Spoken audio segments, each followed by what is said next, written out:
Bonjour, dans la série L'amour en lumière, aujourd'hui j'aimerais vous parler d'une expérience spirituelle qui a marqué ma vie et qui explique pourquoi la lumière est au cœur de mon travail et le titre de la série L'amour en lumière. Cette lumière, j'ai eu le bonheur de pouvoir la voir à plusieurs reprises à différents événements depuis mon enfance. Et c'est une lumière très particulière. Elle m'a appris qu'elle est bien plus qu'une image poétique ou une croyance ou je dirais une vision un peu mystique. Elle est une essence. Elle porte une énergie et je dirais que c'est l'énergie de la vie et en même temps de notre être profond. Et j'aimerais pour cela vous raconter une des expériences que j'ai vécues et qui m'a mis en contact avec cette lumière.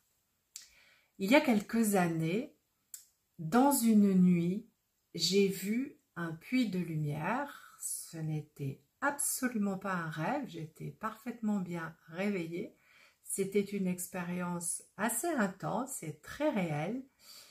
Et ce puits semblait descendre depuis les hauteurs de l'univers jusqu'à la Terre, comme une porte ouverte entre deux mondes. Alors, comment cela s'est produit? Je vais essayer de vous le raconter en quelques mots. J'avais un copain qui habitait un appartement depuis 2 ans et qui sentait qu'il n'arrivait pas à s'installer dans cet appartement. Comme j'ai été formée en feng shui traditionnel, il m'a demandé si je pouvais faire quelque chose pour lui. Et je ressentais que j'avais besoin de voir l'ambiance de cet appartement la nuit. Donc je lui ai dit « Ok, mais ce serait bien que je puisse dormir dans ton appartement. » Donc on décide d'un week-end et la nuit du vendredi au samedi, on dort, rien ne se passe, mais le matin, je suis pas très bien dans son appartement et je lui demande de partir, d'aller dans la nature. Vraiment, j'avais besoin de me vider et de me recharger d'une bonne énergie. On est allé faire des protocoles dans des lieux sacrés. Et le soir, nous sommes revenus dans son appartement. Deuxième nuit, et là, en pleine nuit, alors c'est un appartement en rez-de-chaussée avec donc un petit jardin et la chambre avait une baie vitrée donnant sur le jardin. J'avais laissé tout complètement ouvert. Et donc, dans la nuit, je me réveille et il y avait une très grande lumière. Et cette lumière était sous forme de faisceau à l'extérieur, dehors, derrière la baie vitrée. Et à mes côtés, donc j'étais allongée, debout à côté du lit, se trouvait une femme. J'ai tout de suite su, évidemment avec l'habitude, que cette femme ne faisait plus partie du monde des vivants. Il m'a fallu des années pour faire la différence. Quand j'étais enfant, je ne comprenais pas bien la différence et du coup, ça engendrait parfois des difficultés avec mes congénères.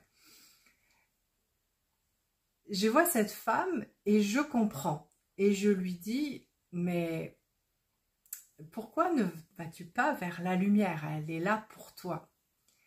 Et cette femme me répond, je ne peux pas y aller, ça n'est pas la première fois qu'on vient me chercher, mais je ne peux pas y aller. Ah bon, et pourquoi? Eh bien parce que je me suis suicidée, je n'ai pas le droit d'y aller. je parle avec elle et pour lui expliquer que s'ils viennent la chercher,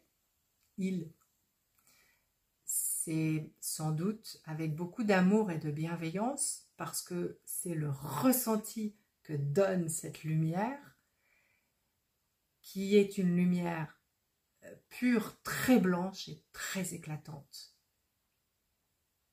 Et elle accepte d'y partir.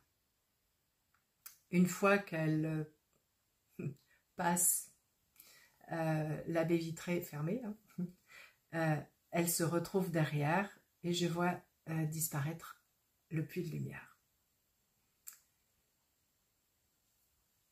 Cette lumière, c'est un guide, c'est une alliée.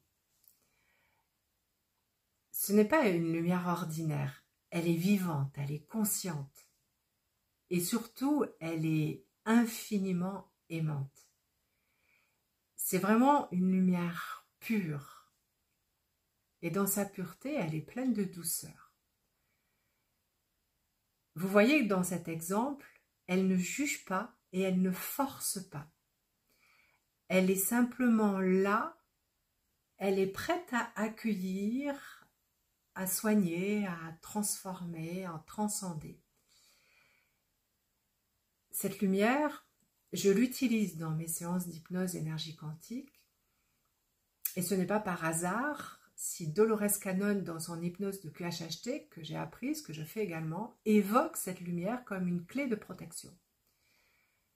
Cette lumière fait partie de l'univers quantique, de cette trame invisible qui relie tout ce qui existe dans son infiniment petit et infiniment grand. Elle n'est pas extérieure à nous. Elle est inscrite dans notre ADN, dans notre essence la plus profonde. Elle est la vie dans sa forme première, originelle, avant que tout ne soit voilé par la peur, la séparation, les croyances limitantes et, hélas, la conscience collective. Notre corps, en réalité, peut les mettre. Alors si je devais conclure par un message, ce serait celui-là. Cette lumière est en chacun de nous. Elle ne demande qu'à être vue, qu'à être ressentie et qu'à être utilisée pour nous guider, pour nous guérir, pour apprendre à nous élever et à nous aimer. Dans mes séances, je la partage avec ceux qui viennent à moi, non pas comme une technique, mais comme une énergie vivante, une connexion naturelle à ce que nous sommes vraiment. Il m'a été demandé parfois par certains thérapeutes de leur apprendre, de les former à l'hypnose que j'ai créée, l'énergie quantique. Mais il faut déjà être en connexion avec cette lumière pour pouvoir aller vers cette hypnose.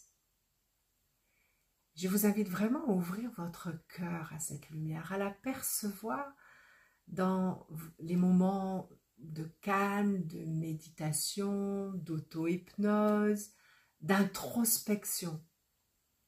Simplement poser cette intention de la ressentir.